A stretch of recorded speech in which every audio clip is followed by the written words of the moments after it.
Армысыз көрермен, бірінші Қарағанды телеарнасында жаңалықтар, студияда Жарқын Аспандияр алдымен күннің айшықты оқиғаларына көз жүгіртсек. Күздің қара суығында Саран қаласының тұрғындары неге жылусыз қалды? Жылу маусымы басталмас бұрын жөндеуден өткен қазандық не себепті істен шықты? Сәлден кейін. Бөкетов атындағы Қарағанды университетінде республикалық адал кап атты сыбайлас жемқорлыққа қарсы іс-қимылдарға арналған пікір сайыс турнирі өтті. Бұл жайлы толығырақ мен Ақгүл Сұлтанқызы айтып берем. Ұлттық ұлан орталық өңірлік қолбасшылығына қарасты 65-05 әскери бөлімінде ата-аналарға арналған ашық есік күні өтті. Әскерилердің қазіргі тұрмыстық жағдайы қандай?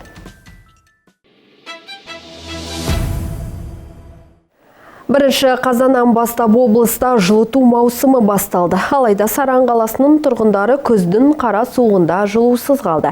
Естеріңізге сала кетсек, жылу маусымы басталмас бұрын шаһарда жаңа қазандық жұмысын бастауға дайын болған.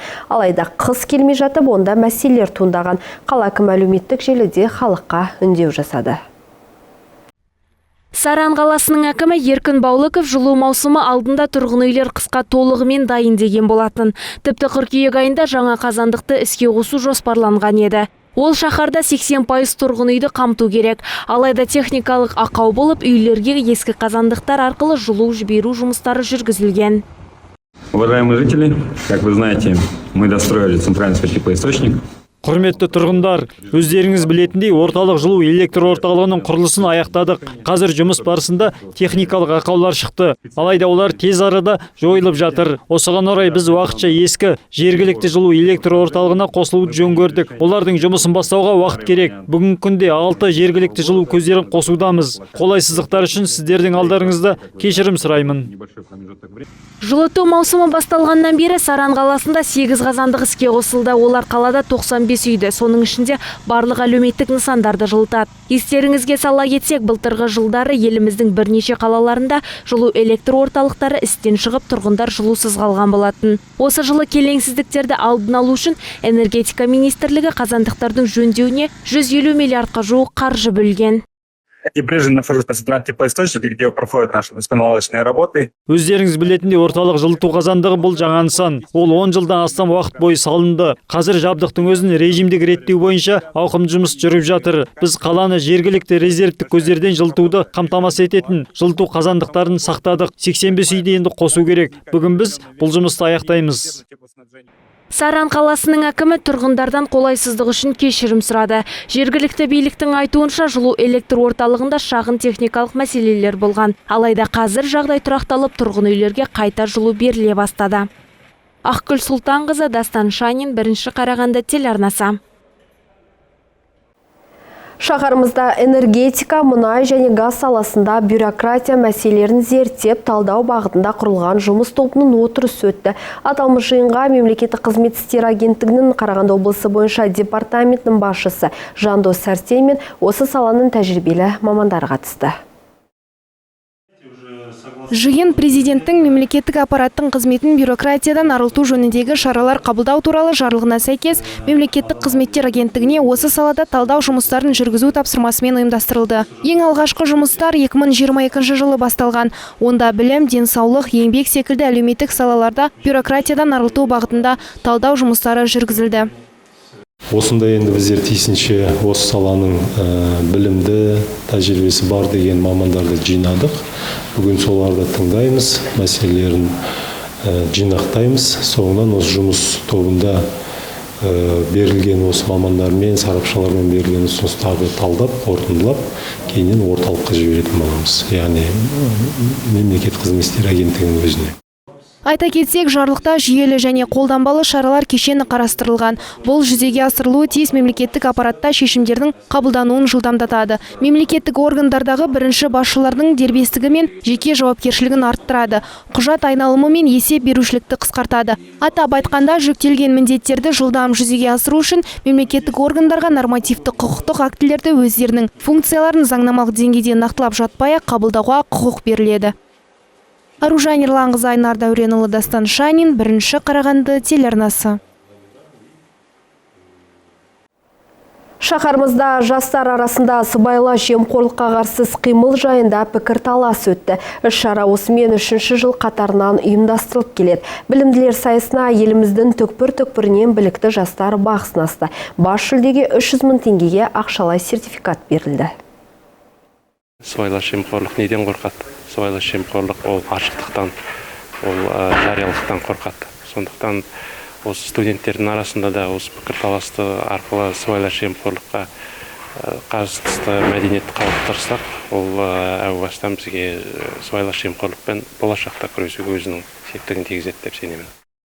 Бүгінде сыбайлас жемқорлық тақырыбы еліміздегі ең өзекті мәселелердің бірі. Президентіміз Қасым-Жомарт Тоқаев сыбайлас жемқорлықпен ымырасыз күресу мемлекеттік саясаттың негізгі басымдылықтарының бірі екенін атап өтті. Жастар арасында сыбайлас жемқорлыққа қатысты тақырыпты ашық қозғауға мүмкіндік беру мәселені шешудің жолдарының бірі екенін де айтты. Енді бұл шараның өткізіп жатқаны өте маңызды деп ойлаймын, өзекті тақырыптар. Себебі біз қазіргі таңда білеміз, Қазақстанда жалпы сыбайлас жемқорлық өте артып тұрған. Не только Қазақстан, басқа шет елдерде де артып тұр, және оның азайту, жалпы жастарға оны үгіттеу өте маңызды болып табылады. Себебі болашақ, Қазақстанның болашағы жастардың қолында болғандықтан бұл шараның маңыздылығы өте белгілі бір тұрғыда өте маңызды. Мен осы турнирге бірнеше күн бойы дайындалдым, және осы дайындалғанда білгенім, біз Қазақстанның болашағы болғандықтан біздер пікірсайыс алаңында пікір алмасу арқылы осы коррупцияны жеңудің тәсілдерін беріп бір-бірімізге пікір алмасып, өз ойымызды беру арқылы сыбайлас жемқорлықпен күресудің бір жолын таба аламыз деп ойлаймын. Жастар арасында осындай пікірталастардың жиі болуы және олардың өз ойларын ашық жеткізе алуы өте маңызды дейді ұйымдастырушылар. Ал қатысушылар өздеріне берілген мүмкіндікті қуана пайдаланатындарын жеткізді. Барлық осы пікірсайысқа қатысқан жастардың барлығы осы өте ақылды азаматтар. Ертең олар белгілі бір мемлекеттік органға түскен кезде осы жақтан алған тәлім-тәрбиені көріп, ертең оларда жемқорлыққа қарсы жұмыс жасап, жалпы жастарды Қазақстан кез келген азаматы жемқорлыққа қарсы жұмыс жасаса, Қазақстан жемқорлық жойылады деп ойлаймын жалпы. Адал кап пікірталас осымен 3-ші рет өткізіліп отыр. Әр жылы ұйымдастырушылар өзекті әлеуметтік мәселелерді жастар арасына талқыға салады. Айта кетсек, аталмыш сайыс алдыңғы жылдарда арқа жерінде болған. Пікірталасқа 18-35 жас аралығындағы жастар бақ сынасады. Әр құрамада 2 адамнан, қатысушылардың ішінде мұғалімдер де, студенттер де, белсенділер де бар. Қарағанды қаласында Қарағанды облысы әкімдігімен және Қазақстан Республикасының сыбайлас жемқорлыққа қарсы Қарағанды облысы департаментінің бірлесіп, Адал кап сыбайлас жемқорлыққа байланысты арнайы пікірсайысшылардың байқауы, дебат байқауы өтіп жатыр. Бүгін бұл республикалық байқау, бүгін өздеріңізге белгілі. Осы республиканың 12-13 өңірлерінен командалар кесіп жатыр. Мақсат өздеріңізге белгілі. Бірінші мақсат бұл жастардың арасында сыбайлас жемқорлыққа мүлде төзбеушілікті ояту. Жастар арасында жаңа айтып кеттік, бұл адалдыққа, қазіргі таңда үлкен мәселе отқан адал кәсіп деп президентіміз айтып кетті, адал еңбек деп, міне сол қағидатты басқала отырып, бүгін іс-шараны өткізіп жатырмыз. Биылғы жылы қатысушылардың 90% студенттер. Бұл жас ұрпақтың ел болашағына бейжай қарамайды деген сөз дейді ұйымдастырушылар. Турнирдің ашылуы мен жабылу салтанаты бір күнде болды. Командалар арасында 2 қаланың намысын бір команда болып қорғағандар да бар. Ал турнир қорытындысы бойынша 100-ден жүйрік болып Тараз командасы анықталды. Жеңімпаздардан бөлек пікірталасқа қатысушылардың ішінде үздік спикерлер де марапатталды. Сайысқа барлығы 100-ге жуық жастар жиналды. Турнирге қатысты біз қалай дайындалдық, соған байланысты. Сламбек елемес, менің бұрыннан бері әріптесім. Мен дебатқа алғашқы келген кезде мені дебат ойнауды үйреткен алғашқы кубогымды Семейде осы кісімен алғам. Осы ұзақ арада бір 3 жыл өтіп, екінші кубогымызды жеңіп алып жатырмыз. Турнирге дайындық бізге өте қызу түсті. Мен жұмыста, оқуда, бұл кісі жұмыста, бірақ уақыт тауып дайындалып, мақсат қойып осы жеңіп алдық. Осы жердегі адамдардың ценностары, осы жердегі адамдардың ойлары өзгеше болды. И сосын сәл ұнады, адамдар более тату, анандай ешқандай бір агрессия жоқ, керісінше бір жақсы, бір дружелюбный дейді ғой, достық көңіл күй болғандықтан деп ойлаймын. Республикалық Адал кап пікірталас сайысы өз мәресіне жетті. Сыбайлас жемқорлықпен күресу іс-қимылына арналған пікірталастың жабылу рәсімінде жеңімпаздарға ақшалай сертификаттар мен естелік сыйлықтар табысталды. Ақгүл Сұлтанқызы, Душан Төлеутай, Дастан Шанин, 1-ші Қарағанды телеарнасы. Ұлттық ұлан орталық өңірлік қолбасшылығына қарасты 65-05 әскери бөлімде ата-аналарға арналған ашық есік күні өтті. Аталмыш іс-шараға отан алдындағы борышын өтеп жүрген әскери қызметкерлердің жақындары қатысты. Әскери өмірдің қыр-сыры Айым Ғалымқызының бейнесюжетінде. Әскери қызмет әр адамның мемлекет алдындағы азаматтық борышы. Аса биік мәртебе мен аса маңызды міндеттемелер зор жауапкершілікті талап етеді. Қазіргі таңда сарбаздар өмірі өзекті мәселелердің біріне айналған. Осы орайда қаламыздың әскери бөлімінде ата-аналарға сарбаздардың бір күндік өмірі таныстырылды. Барлық санаттағы командирлер тыным таппай күн-түн демей балдарымызбен жұмыс жасап тәрбие жұмысында өткіземіз. Ашық есік күнінің негізгі өткізу мақсаты ата-аналардың әскерге деген көзқарасын өзгерту және де сарбаздардың бір күндік әскердегі өмірін ата-аналарға көрсету мақсатында. Қызыққа толы іс-шара ата-аналарды әскери бөлімнің бақылау өткізу пунктінен қарсы алудан басталды. Әскери бөлімнің саптық алаңында ұлттық ұланның және әскери бөлімнің міндеттері айтылды. Сонымен қатар әскери техникалар көрсетіліп жиналғандарға таныстырылды. Хочу опять-таки, как мать, сказать. Ана ретінде тағы да қайталаймын, біздің балаларымыз, біздің әскери армиясы, сарбаздардың ортақ мүддесі бірлікті сақтау болу керек. Толерантты, халықаралық достықты сақтай білу бүгінгі күннің талабы. Әлемді қиын кезінде осындай іс-шаралар көп болу керек деп ойлаймын. Бүгін шаһарымыздағы 65-05 ұлттық ұлан әскери бөлімінде ата-аналарға арналған ашық есік күні өтіп жатыр. Дәл қазір өздеріңіз көріп тұрғандай ата-аналар әскерилердің тамағымен танысуда, ал біз де бұл ретте ата-аналардан қалыс қалмай әскери тағамның бірге дәмін татып көреміз.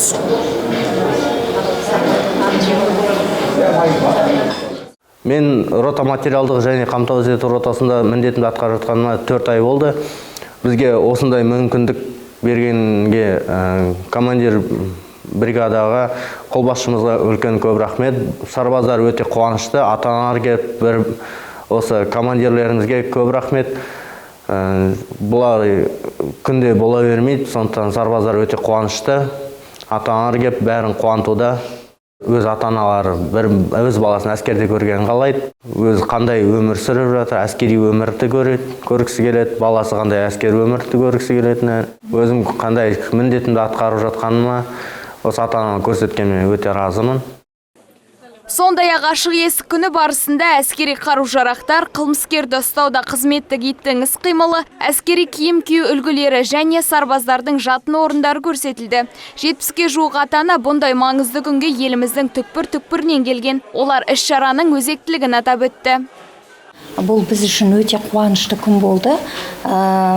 Баламыздың осындай әскери бөлімде борышын өтеп жатқаны біз үшін өте қуанышты. Өйткені бүгін балалардың жататын орнын, тамақтанатын орнын және әскери көліктерді, әскери жаңағы қару-жарақтарды және әскерлердің киімдерін барлығын көріп, біз өз көзімізбен көргеннен кейін өте жаңағы қуанышты болдық. Бүгінгі іс-шара ол осымен тоқтамай алдағы уақытта тағы жүрсе екен деп тілектеспіз. Өйткені осы арқылы жаңағы ата-аналар балаларының қазір әлеуметтік желілерде барлығында әскер туралы көп айтып жатыр ғой.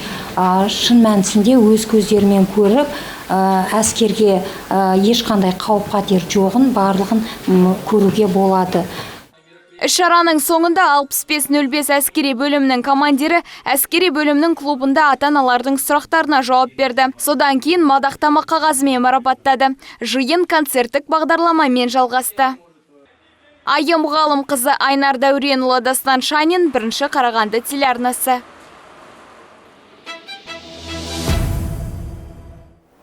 Хабарымызды жалғастырамыз. Қаламыздағы Жақып Ақбаев атындағы мектепте жас сақшы сыныбы ашылды.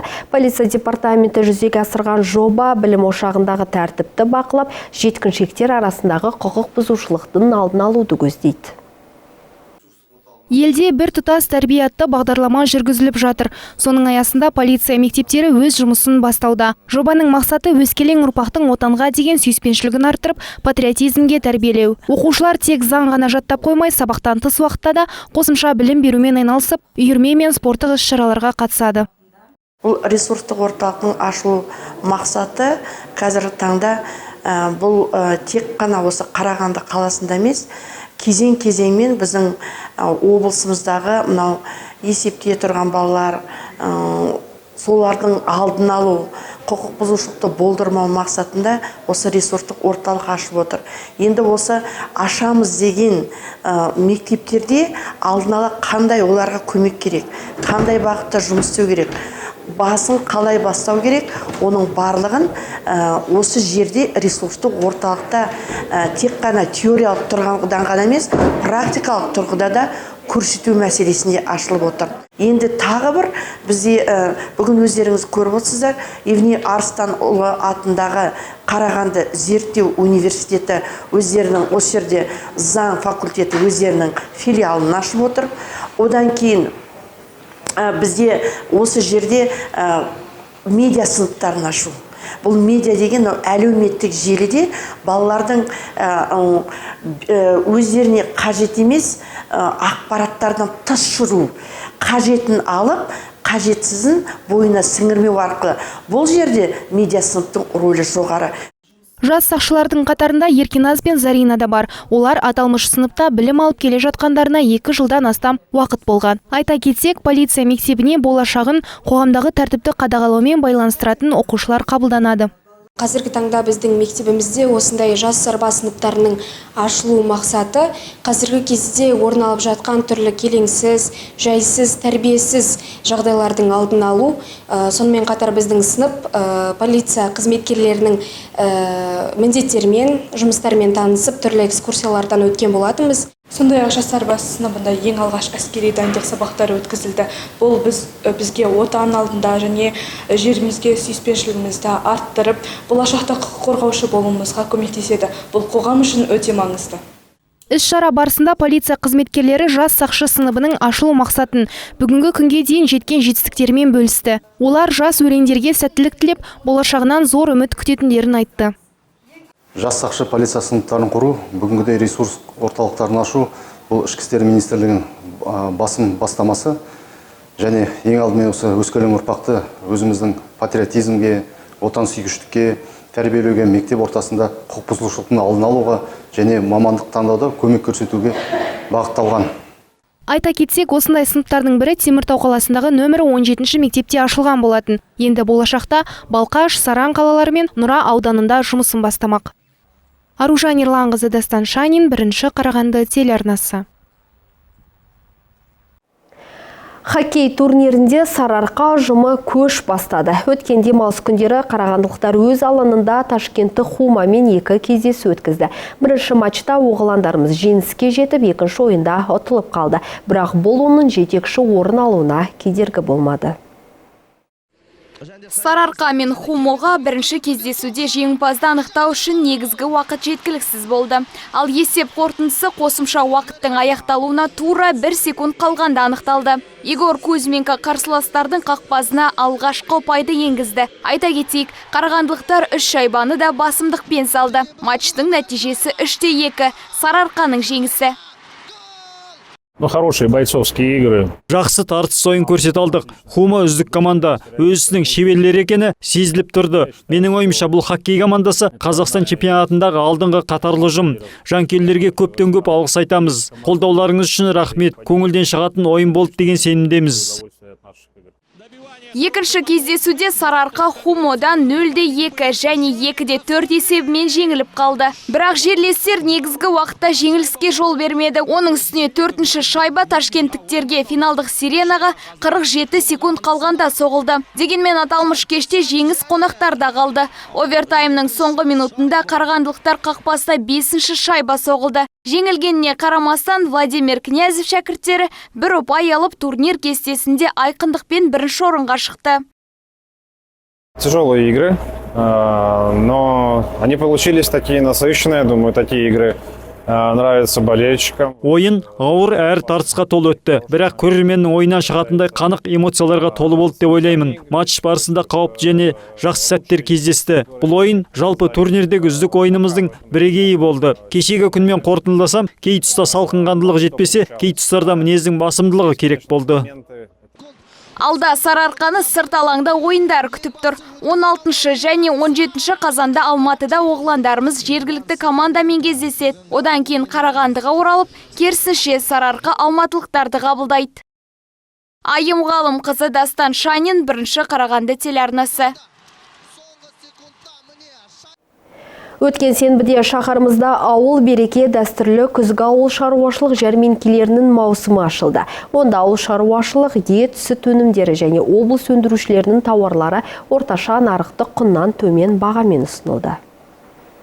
Ауыл шаруашылығы басқармасының мәліметінше бұл күні 538 тонна өнім сатылды. 100-ден астам ауыл шаруашылығы өндірушілері 7 ауданнан, сондай-ақ қаланың қайта өңдеу кәсіпорындары өз тауарларын ұсынды.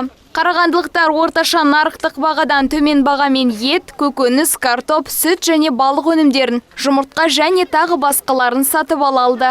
Келесі ауыл береке жәрмеңкелері 24 қазан мен 2 қарашаға жоспарланған. Сауда сағат 09:00-де Global City сауда кешенінің аумағында басталады. 9 қарашада ауыл шаруашылығы жәрмеңкелері Балқаш, Теміртау, Шахтинск, Приозерск және Саран қалаларында жалғасын таппақ. Айым ғалым қызы Дастан Шанин, бірінші Қарағанды телеарнасы.